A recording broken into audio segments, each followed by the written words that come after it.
Mega power star Ram Charan పై ప్రస్తుతం social మీడియాలో విమర్శలు వెల్లువెత్తుతున్నాయి. ఇటీవల చరణ్ కడప దర్గాను సందర్శించారు. కాకపోతే అయ్యప్ప మాలలో ఉండి చెర్రీ కడప దర్గాను సందర్శించడం ప్రస్తుతం టాక్ ఆఫ్ ది టౌన్ గా మారింది.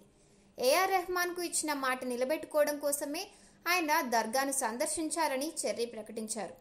దర్గాను సందర్శించిన చరణ్ అక్కడి నియమాల ప్రకారం పూజలు చేశాడు.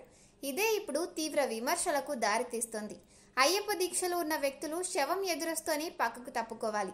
అలాంటిది మాలలో ఉండి ఏకంగా దర్గాకి వెళ్లి పూజలు చేయడం ఏంటని పెద్ద ఎత్తున చర్చ మొదలైంది. పలువురు ఈ విషయంపై రామ్ చరణ్ పై విమర్శలు గుప్పించారు. తాజాగా ఈ విమర్శలపై ఆయన భార్య ఉపాసన ఘాటుగా స్పందించారు.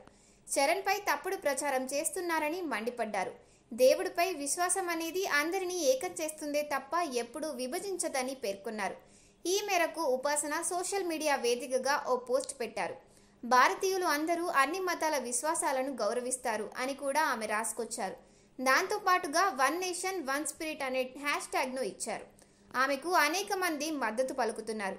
అయ్యప్ప మాల ధరించిన వారు ఇరుముడి కట్టిన తర్వాత శబరిమల కన్నా ముందు శబరిమలకు వెళ్లే దారి మధ్యలో ఉన్న వావర్ దర్గాను సందర్శిస్తారని, అక్కడ కొబ్బరికాయలు కొట్టి మొక్కులు కూడా చెల్లిస్తారని నెటిజన్లు రాసుకొస్తున్నారు. వావర్ దర్గాను సందర్శించడం తప్పు కానప్పుడు కడప దర్గాను సందర్శిస్తే తప్పేంటని ప్రశ్నిస్తున్న వారు కూడా ఉన్నారు.